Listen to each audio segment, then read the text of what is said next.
Hello everyone, very good morning to all of you and welcome back to GK today. Start करते हैं आज की class को। 31 Jain date हो चुकी है। आज के जो टॉपिक है सी ऑफ जापान को हम डिस्कस करेंगे। निपाह वायरस से रिलेटेड अपडेट को देखेंगे। शेट्टीहल्ली वाइल्ड लाइफ सेंचुरी किस राज्य में है उसके बारे में जानेंगे। यहाँ पे गवर्नमेंट स्कीम काफी न्यूज में रही, जस्ट लाइक मुख्यमंत्री एटी कोली दूती पात स्कीम किस राज्य की है इसके बारे में डिस्कस करेंगे। एंड यहाँ पर प्रधानमंत्री किसान संपदा योजना सेंटर की है, इसके बारे में जानेंगे। रुद्र आर्म हेलीकॉप्टर से सेशन को स्टार्ट करेंगे। मैया 200 को डिस्कस करेंगे, जो कि एक चिप है एआई जो पावर है उसे बूस्ट करने के लिए। इसके अलावा रिपब्लिक डे परेड से इस बार कौन सा क्वेश्चन सामने आया है उसे डिस्कस करेंगे। एक फेमस पर्सनालिटी का निधन हुआ है जिनका नाम है माइकल नॉब्स, ठीक है, इनके बारे में डिस्कस करेंगे। ई श्रम पोर्टल को हम डिस्कस करेंगे। ऑलराइट, स्टार्ट करेंगे आज के सेशन को। बट सबसे पहले हम लास्ट डे का एक बार रिवीजन कंप्लीट करते हैं। कल के सेशन में हमने देखा था Shri Mahakaleshwar temple that was recently seen in news is located in which city of Madhya Pradesh. So Madhya Pradesh के उज्जैन में शिप्रा रिवर के किनारे पर यह जो टेम्पल है बना हुआ है। The European atomic energy community Euratom was established under which treaty of Rome 1957 के तहत इसे यहाँ पे बनाया गया। And the doomsday clock was established by which organisation. So doomsday clock को यहाँ पर बीएएस ने सेटअप करा 1947 में। एंड द मार्क टली जिनका निधन हुआ है, जर्नलिज्म फील्ड से यह रिलेटेड है, बीबीसी को होस्ट कर चुके हैं। Which state government has declared 2026 as the year of agriculture. So E Mandi initiative के कारण मध्य प्रदेश ने ईयर ऑफ एग्रीकल्चर यहाँ पे डिक्लेयर करा, और जो भी यहाँ पे चल रहा था एग्रीकल्चर को बूस्ट करने के लिए। इसके अलावा what is the name of the operation launch by the DRI to dismantle a clandestine mobile mephedrone laboratory in Sahyadri ranges. Sahyadri ranges Western Ghats में यह जो लैब चल रही थी जिसके थ्रू ड्रग यहाँ पे बनाया जा रहा था उसे डिसमेंटल किया गया ऑपरेशन सह्याद्री चेकमेट के द्वारा, executed by the DRI, ठीक है। And what is the theme of Vande Mataram Coastal Cyclothon 2026 organized by CISF? So theme है यहाँ पर सुरक्षित तट समृद्ध भारत। एंड खींचना festival is a tribal festival celebrated by which community. So Bhil and Garasia community इस फेस्टिवल को यहाँ पे सेलिब्रेट करती है। ये जो प्रैक्टिस है मध्य प्रदेश में एंड सदर्न राजस्थान में होती है। एंड विच स्टेट और UT is the host of Tawi boating festival. Jammu and Kashmir में तावी रिवर पर ये जो फेस्टिवल है सेलिब्रेट किया जाता है। एंड पैसा स्टेट रैंकिंग यानी पैसा एक्ट को 5th शेड्यूल एरियाज में यहाँ पर इंप्लीमेंट करने के लिए किस राज्य ने टॉप करा है, एंड दैट इज महाराष्ट्र। अच्छा, यहाँ पर एक पॉइंट मैं क्लियर करना चाहूंगी। पैसा एक्ट को इंडिया में 1996 में इंप्लीमेंट किया गया था, ठीक है, लेकिन 73rd जो अमेंडमेंट था वो 1992 में हुआ था। And where was India first flat roll product aluminium unit launch. So इसे यहाँ पे रिसेंटली उड़ीसा में लॉन्च किया गया। First of its kind factory है यह, जो एल्यूमिनियम पैकेजिंग फॉइल आती है उसकी मैन्युफैक्चरिंग के लिए। ऑलराइट, हो गया हमारा revision. The first one, who became the Indian Army's first women pilot qualified to fly the Rudra Arm helicopter. So Rudra Arm helicopter यहाँ पे न्यूज में आया है, और इसके लिए फर्स्ट वुमेन कमर्शियल लेवल पर क्वालिफाई यहाँ पे रिसेंटली हुई। ये इंडियन आर्मी से यह बिलोंग करती है। इनका नाम है option number D, captain Hansja Sharma. And first Indian army women pilot यहाँ पर यह बन चुकी है जो फ्लाई करेगी रुद्र आर्म हेलीकॉप्टर। रिसेंटली यह 15 जैन को हाईलाइट में रही थी राजस्थान में, बिकॉज उस टाइम पे इंडिया ने सेलिब्रेट द आर्मी डे, और आर्मी डे सेलिब्रेशन में इन्होंने एक जो स्क्वाड्रन था 251 आर्मी एविएशन स्क्वाड्रन उसे यहाँ पे लीड करा था, ठीक है। सो तब से ये हाईलाइट में चल रही है। रिसेंटली इन्होंने अपना कोर्स कंप्लीट करा नासिक महाराष्ट्र से, combat army aviation training school से टॉप करा है, एंड दैट्स वाई इन्हें यहाँ पे दिया गया सिल्वर चीता trophy for best combat aviator. और इस प्रकार ये फर्स्ट वुमेन बन चुकी है इन सारे अचीवमेंट को यहाँ पर हासिल करने वाली। सो ध्यान रखेंगे यहाँ पे 2 टाइप के क्वेश्चन बन गए। द फर्स्ट थिंग कि सिल्वर चीता ट्रॉफी को रिसीव करने वाले जो फर्स्ट वुमेन है यहाँ पर उनका नाम बताइए, and that is Hansja Sharma. And Rudra arm helicopter को फ्लाई करने के लिए जो फर्स्ट वुमेन यहाँ पे सिलेक्ट की गई है कमर्शियल लेवल पर, that is also Hansja Sharma, ठीक है। इसके अलावा यहाँ पर इनकी जो रैंक है वो फर्स्ट रही 107th air traffic management and air law course में।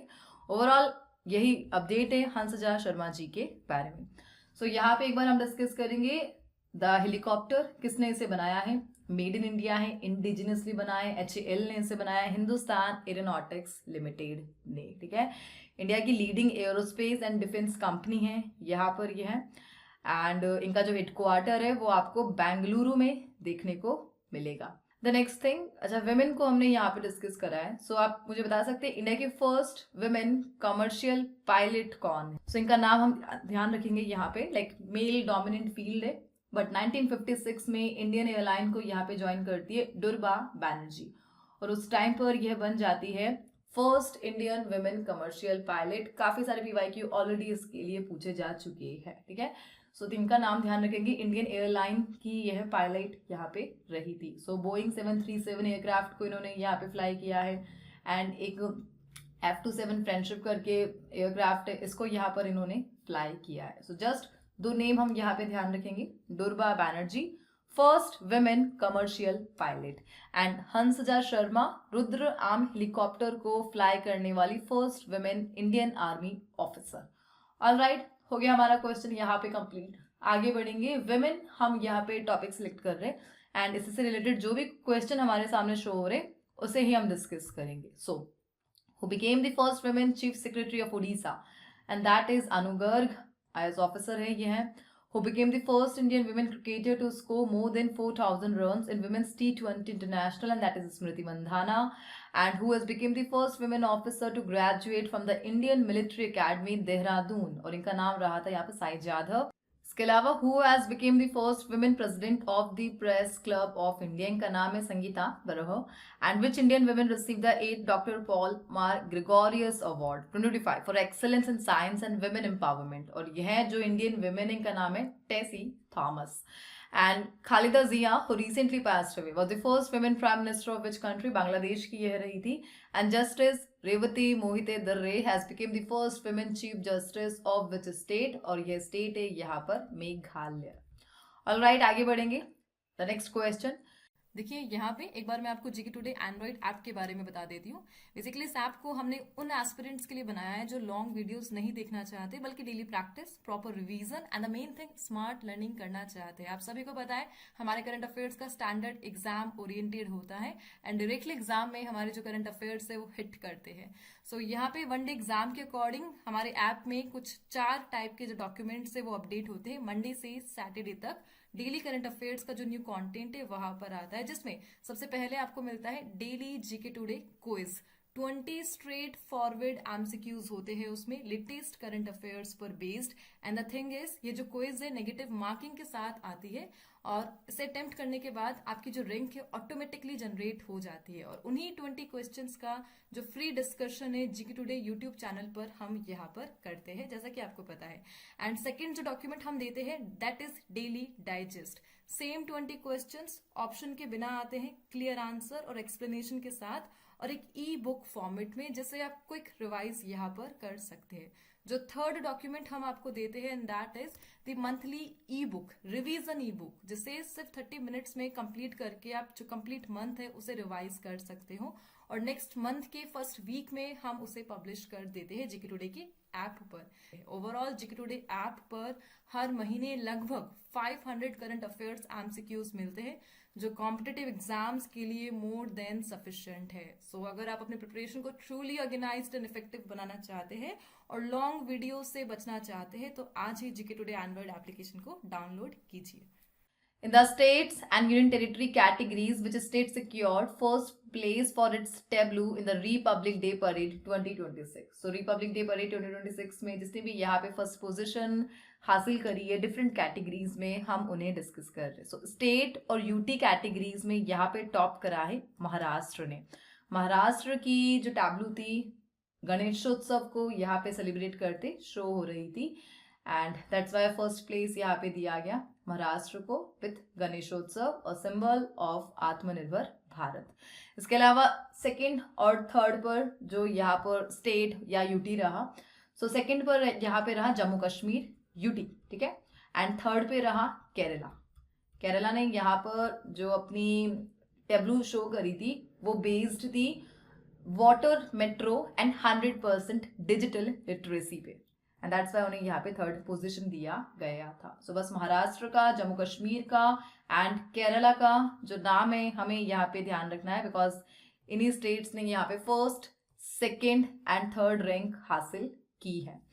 इसके अलावा यहाँ पे जो बेस्ट मार्चिंग कॉन्टिजेंट है इस कैटेगरी में, जितने भी आर्म फोर्सेस है उनमें दिल्ली पुलिस ने यहाँ पे टॉप करा है, CAPF and auxiliary forces category में, ठीक है। एंड जो हमारे 3 फोर्सेस है, 3 सर्विसेज है, उसमें बेस्ट मार्चिंग कॉन्टिजेंट में इंडियन नेवी ने यहाँ पे टॉप करा। So first rank holder Indian navy, Delhi police and Maharashtra, बस हमें यहाँ पर ध्यान रखना था। ऑलराइट, आगे बढ़ेंगे हम। रिपब्लिक डे के जो चीफ गेस्ट थे, जो हमने पहले भी डिस्कस करे थे, उनका रिवीजन कर रहे हैं एक बार। 1950 में जो चीफ गेस्ट बनकर आए थे प्रेसिडेंट सुकार्नो, इंडोनेशिया से। 2019 से हम डिस्कस करेंगे जब कोविड आया था, सो उस टाइम पर साउथ अफ्रीका से आए थे सिरिल रामाफोसा। 2020 में यहाँ पर ब्राजील से Jair Bolsonaro as a chief guest बनकर आए थे। 2021, 2022 में हमारे पास कोई भी चीफ गेस्ट यहाँ पे नहीं थे। 2023 में अब्दुल फतेह अल सीसी यहाँ पे इजिप्ट से आए थे चीफ गेस्ट बनकर। 2024 में फ्रांस के प्रेसिडेंट इमैनुअल मैक्रोन आए थे एंड 2025 में प्रवावो सुबियांतो फ्रॉम इंडोनेशिया आए थे।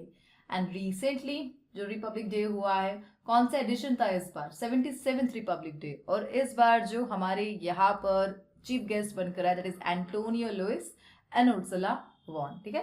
एंड लास्ट ईयर जो 76 रिपब्लिक डे था, उसमें जो बेस्ट टेब्लू था वो उत्तर प्रदेश को यहाँ पे गया था।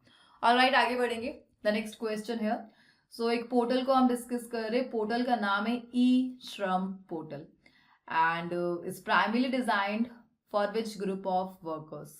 इसका आंसर है option number B, unorganised workers के लिए यहाँ पर ई श्रम पोर्टल को डिजाइन किया गया है। सो ई श्रम पोर्टल प्लीज नोट कीजिए, इसे 26 अगस्त 2021 को तो लॉन्च किया गया था और इंडिया का जितना भी अनऑर्गेनाइज सेक्टर है, उनके जो वर्कर्स है, उनका डेटा बेस क्रिएट करने के लिए, उनके लिए एक प्लेटफॉर्म के लिए यहाँ पर ई श्रम पोर्टल को मिनिस्ट्री ऑफ लेबर ने यहाँ पे लॉन्च किया था। सो ये सब किसके तहत आता है? Ministry of labour and employment, जिसके recent cabinet minister Mansukh Mandaviya sir है। और यहाँ पर ई श्रम पोर्टल के द्वारा इन जो अनऑर्गेनाइज्ड वर्कर्स है, इन्हें यहाँ पर मिनिस्ट्री ने यूनिवर्सल अकाउंट नंबर दिया, UAN, जो कि एक 12 डिजिट नंबर है, जो यहाँ पर EPFO के द्वारा अलॉट किया जाता है। सो यहाँ पर ध्यान रखेंगे, universal account number by EPFO। And e Shram portal में UAN जो नंबर है वो यहाँ पर अनऑर्गेनाइज्ड वर्कर्स को प्रोवाइड किए जाते हैं बेस्ड ऑन सेल्फ डिक्लेरेशन। सो यहाँ पे 29-30 तक इंडिया का जो अनऑर्गेनाइज्ड वर्कर डेटा है वो 23.5 मिलियन तक यहाँ पर पहुंचेगा।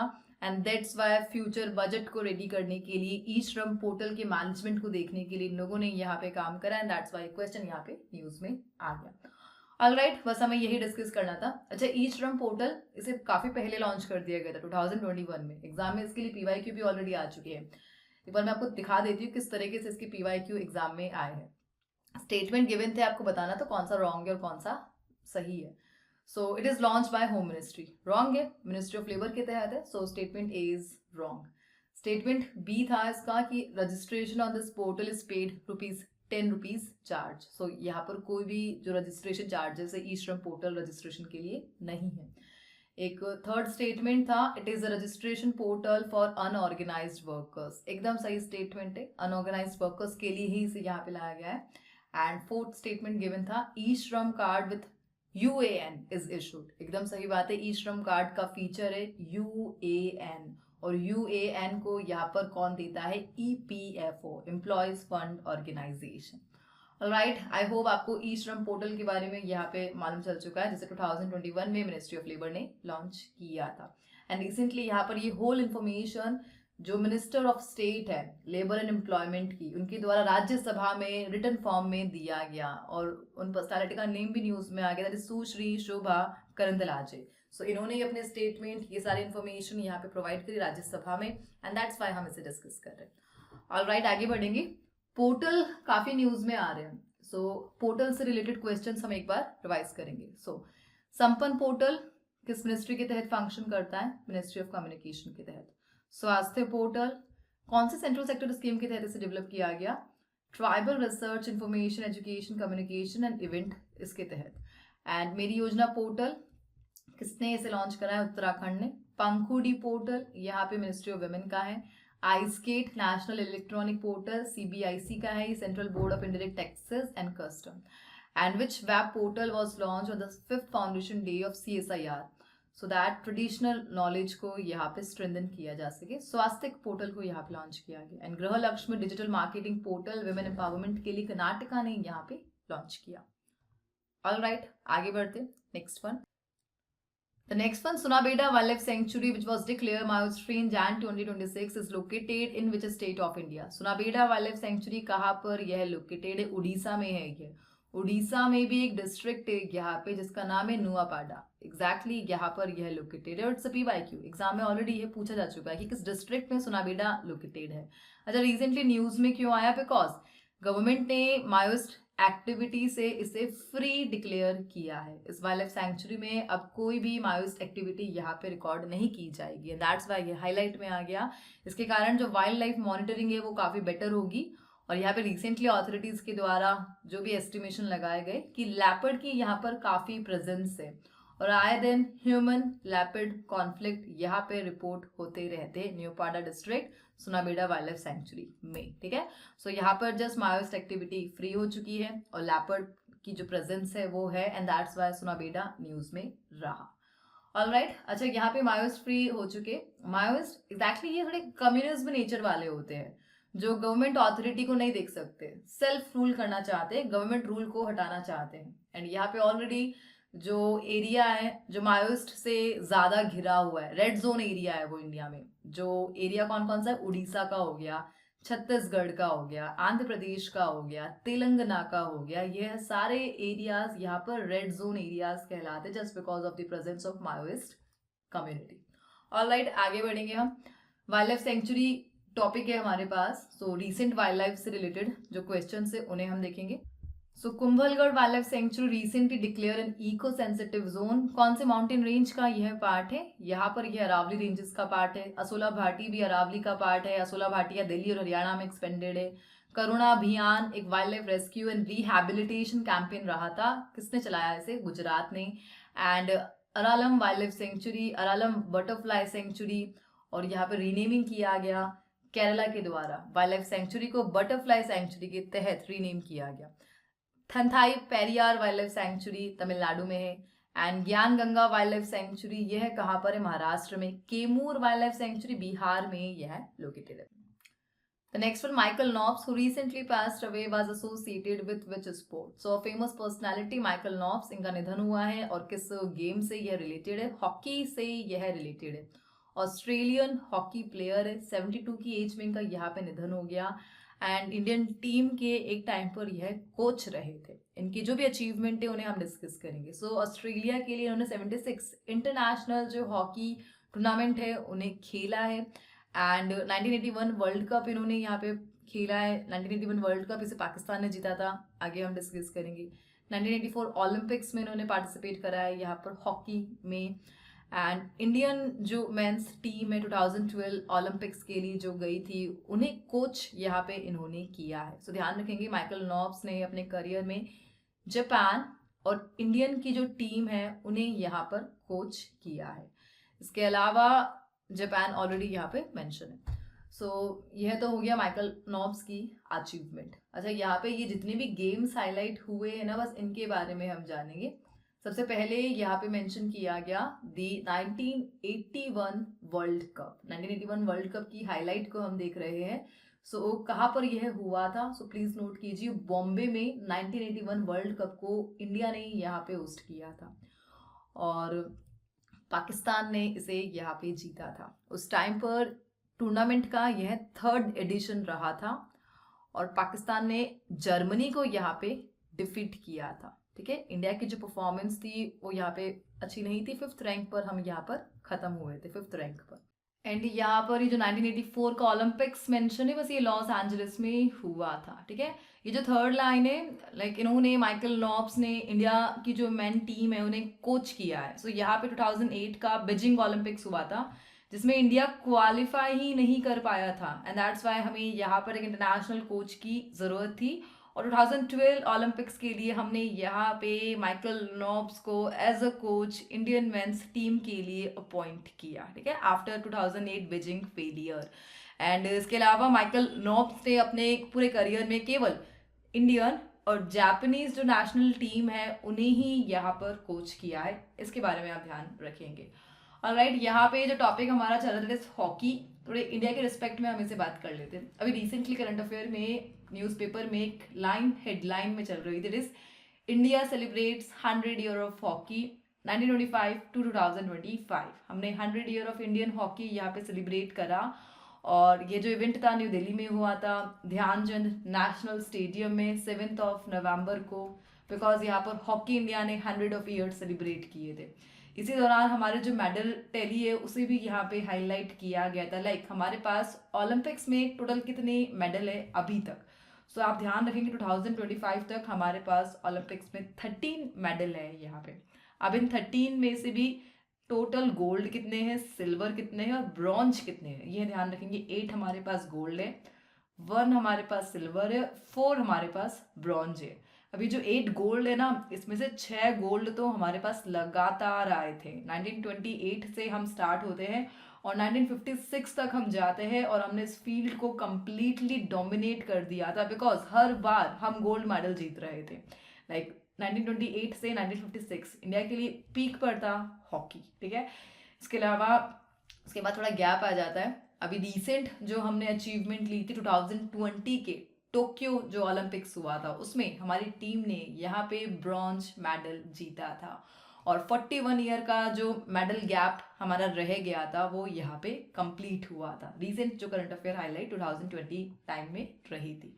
और इसके अलावा एक फेमस पर्सनालिटी को हम डिस्कस कर सकते हैं, एंड दैट इज जादूगर of hockey, and that is major Dhyan Chand, ठीक है। इन्हीं के नाम पर अवार्ड भी है, खेल रत्न ऑनर, और इंडिया का हाईएस्ट स्पोर्टिंग अवार्ड है ये। हम नेशनल स्पोर्ट डे सेलिब्रेट करते हैं 29 अगस्त को, जो इनकी बर्थ एनिवर्सरी के साथ यहाँ पर अलाइन करता है। इसके अलावा मेजर ध्यानचंद ने हमें गोल्ड मेडल दिलाने में काफ़ी अपना जो हेल्प है यहाँ पर दी है। जस्ट लाइक 3 गोल्ड मेडल इन्होंने हमें दिलाए ओलंपिक्स में। कौन कौन से वाले? 1928 वाले में जो कहाँ पे हुआ था, एम्स्टर्डम में, 1932 वाले में जो लॉस एंजलिस में हुआ था, और 1936 लगातार 3 बार गोल्ड मेडल जो बर्लिन में हुआ था। सो यह 3 गोल्ड मेडल इनके नाम पे यहाँ पे रहे, मेजर ध्यानचंद जी। ऑलराइट, आगे बढ़ेंगे। The next one question Michael knobs का था, हमने इंडिया को भी यहाँ पर रिलेट कर लिया। The next one, which state government has launch मुख्यमंत्री एटी कोली दूती पात स्कीम। सो इस स्कीम को यहाँ पे मुख्यमंत्री स्कीम, और यह रिसेंटली असम में लॉन्च की गई। असम के सीएम कौन है? मिनिस्टर हेमंत बिस्वा शर्मा। इन्होंने इस स्कीम को यहाँ पे लॉन्च किया है। क्यों लॉन्च करा? बिकॉज असम यहाँ पर अपने टी इंडस्ट्री के 200 ईयर सेलिब्रेट कर रहा है, और इसी खुशी में असम के सीएम ने यहाँ पे डिसाइड करा है कि इस स्कीम के तहत यह Assam 6 lakh tea garden workers को 5000 रुपीज़ का ईच को कैश प्राइज देंगे। इसके लिए बजट 300 करोड़ का आया है, और जो बेनिफिट है सम 27 district of Assam and 836 tea gardens को यहाँ पर कवर करेगा। So just a scheme from Assam, मुख्यमंत्री एटी कोली दूती पात स्कीम, और इसे यहाँ पे लॉन्च किया गया। एग्जैक्टली डुमडुमा तिनसुकिया यह जगह है यहाँ पर असम की, और यहाँ पर इसे यहाँ पे लॉन्च किया गया। आगे बढ़ेंगे। द नेक्स्ट वन, प्रधानमंत्री किसान संपदा योजना is implemented by which ministry. So ministry of food processing industry ने इसे यहाँ पे इम्प्लीमेंट करा है। Chirag Paswan is the leading जो यहाँ पर मिनिस्टर है। अच्छा, यहाँ पे एक डेटा इन लोगों ने हाईलाइट करा कि इनके प्रोजेक्ट्स में डिले क्यों चल रहा है, प्रधानमंत्री किसान संपदा योजना को इम्प्लीमेंट करने में टाइम क्यों लग रहा है, कितना कंप्लीट हो गया है, इसके लिए उन लोगों ने रिपोर्ट यहाँ पे दी है, दैट्स वाई ये न्यूज़ में आया। सो 31 दिसंबर 2025 तक इनके 1607 प्रोजेक्ट्स यहाँ पर अप्रूव हुए, जिसमें से 1196 कंप्लीट है, 411 स्टिल इन प्रोग्रेस है। डिले का जो भी रीजन बताया गया ऑथोरिटीज और डॉक्यूमेंटेशन यहाँ पे कंप्लीट नहीं है, दैट्स वाई प्रधानमंत्री किसान संपदा योजना यहाँ पे न्यूज़ में आ गई। अच्छा, इस स्कीम को अप्रूव कब किया गया? सो प्लीज़ नोट कीजिए, 2016 में आती है, 2017 में अप्रूवल इसे यहाँ पर मिल जाता है under the ministry of food processing industry. Alright, आगे बढ़ेंगे। इसका मेन गोल क्या है? इंडिया का जो फूड प्रोसेसिंग इंडस्ट्री है उसको मॉडर्नाइज करना, इम्प्रूव करना, सप्लाई चेन को बढ़ाना, यही इसका यहाँ पर गोल है। The next one, Maia 200 is an in house artificial intelligence processor developed by which organisation? So एक AI चिप है जस्ट माया 200, इसे माइक्रोसॉफ्ट ने यहाँ पे रिसेंटली डेवलप करा है। जैन 2026 में माइक्रोसॉफ्ट ने लॉन्च करा अपना सेकंड AI प्रोसेसर माया, और 2023 माया चिप के बेसिस पर इसकी बिल्डिंग यहाँ पर की गई है। इसे डेवलप किसने करा है? ताइवान सेमीकंडक्टर मैन्युफैक्चरिंग कंपनी के द्वारा इसे यहाँ पे डेवलप किया गया। ओवरऑल एक चिप है यह जो AI की जो पावर है उसे बूस्ट करेगा, जिसे यहाँ पे रिसेंटली किसने लॉन्च करा? माइक्रोसॉफ्ट ने। The next one, Shettihalli wildlife sanctuary is located in which state? So again a wildlife sanctuary in new, that is Shettihalli. कहाँ पर, किस राज्य में यह लोकेटेड है? कर्नाटका में यह लोकेटेड है। सो रिसेंटली यह न्यूज़ में क्यों रही? बिकॉज जो फॉरेस्ट मिनिस्टर है उन्होंने इस वाइल्ड लाइफ सेंचुरी को विजिट किया था, जो एग्जैक्टली शिमोगा कर्नाटका में फैला हुआ है। जो यहाँ पे फीचर किया गया, लाइक एक बर्ड सैंक्चुरी है, मेजर नेस्टिंग साइट है, जो शेट्टीहल्ली का यहाँ पर पार्ट है। सो मंडागडे बर्ड सैंक्चुरी यह कहाँ पर लोकेटेड है? शेट्टीहल्ली वाइल्ड लाइफ सेंचुरी के इनसाइड कर्नाटका में यह लोकेटेड है। ओवरऑल कौन सी मेजर रिवर जो यहाँ से फ्लो होती है? दैट इज टुंगा रिवर यहाँ से फ्लो होती है, और सब कहाँ पर है? कर्नाटका के शिमोगा डिस्ट्रिक्ट में। Alright, the next one. Next one, which species is the natural host of Nipah virus that was recently seen in news? So Nipah virus news में रहा recently news because again India में ये आ चुका है। Waste Bengal में इसके cases देखने को मिले 2, और नेचुरल होस्ट कौन है इसका? सो ऑप्शन में से आपको सिलेक्ट करना है यहाँ पर फ्रूट बैट। सो यहाँ पे ध्यान रखेंगे, एक्चुअली पिग भी नेचुरल होस्ट की तरह काम करता है निपाह वायरस के लिए। अगर ऑप्शन में फ्रूट बैट नहीं होता तो हम पिग यहाँ पे सिलेक्ट करते। सो ह्यूमन टू ह्यूमन भी ये फैल रहा है, एनिमल टू ह्यूमन भी यह फैल रहा है निपाह वायरस, जो कि एक जूनोटिक वायरस है। यहाँ पर सबसे पहला इसका जो केस है वो मलेशिया में देखने को मिला था। इंडिया में 2001 में यह आया था। 2001 के बाद सेम इंडिया में इसका केस 2007 में देखने को मिला था। अभी रिसेंट इसका केस 2023 में देखने को मिला था। नाउ 2025 में इसका केस यहाँ पर देखने को मिल रहा है वेस्ट बंगाल में। सबसे पहली बार जब इंडिया में ये दिखा था 2001 में, तब भी वेस्ट बंगाल के सिलीगुड़ी एरिया में यह दिखा था।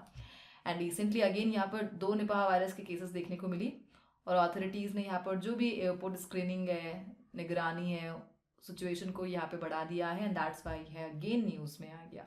एंड यहाँ पे WHO ने निपाह वायरस को अपने रिसर्च एंड डेवलपमेंट ब्लूप्रिंट के बेसिस पर एपिडेमिक पोटेंशियल के तौर पर डिस्क्राइब किया हुआ है। यानी इसकी इतनी कैपेबिलिटी है कि पॉपुलेशन में यह काफ़ी जल्दी फैल सकता है, जस्ट लाइक कोविड। सो कोविड के बाद नाउ निपाह वायरस का जो भी डेंजर है वो यहाँ पर दिख रहा है in India. That's why question यहाँ पे न्यूज़ में आ गया। अच्छा, इसके लिए हमने यहाँ पे किया क्या क्या है अभी तक? सो अभी रिसेंट जो करंट अफेयर हमने देखे थे बस वो मैं आपको बताऊंगी कि रिसेंटली ICMR है अपनी मोबाइल जो बेस्ड लेबोरेटरीज है रामबान, उसे यहाँ पर एक्सपेंड करने में लगा हुआ है। ICMR the Indian council of medical research, ठीक है, और इनकी लेबोरेटरीज का नाम ध्यान रखेंगे रामबान। रामबान यहाँ पे आयुष्मान भारत के तहत ऑपरेट होती है। इसके अलावा रामबान को पहली बार यूज किया जाता है केरला में, जब 2023 में निपाह वायरस का केरला में यहाँ पर देखने को मिला था आउटब्रेक। ओवरऑल निपाह वायरस से जो डेथ का केस है वो 75% है यहाँ पर। एंड जस्ट अगेन हमें केस देखने को मिला, स्क्रीनिंग स्टार्ट हो गई, एंड दैट्स वाई है यहाँ पर न्यूज़ में आ गया। फर्स्ट आउटब्रेक मलेशिया में, इंडिया में 2001 में आया, और एपिडेमिक पोटेंशियल है, होस्ट फ्रूट बैट है, दैट्स ऑल। सो इस सेशन को इस क्वेश्चन के साथ हम यहाँ पे आज एंड कर रहे हैं, एंड मिलते हैं नेक्स्ट सेशन के साथ। आज के जो क्वेश्चन है as a quiz, please note कीजिए, इंपॉर्टेंट डेज एंड इवेंट्स मैं आपको यहाँ पे दे रही हूँ। इसी का जो आंसर है आपको कमेंट बॉक्स में प्रोवाइड करना है, एंड हम मिलते हैं नेक्स्ट सेशन के साथ। Thank you for watching.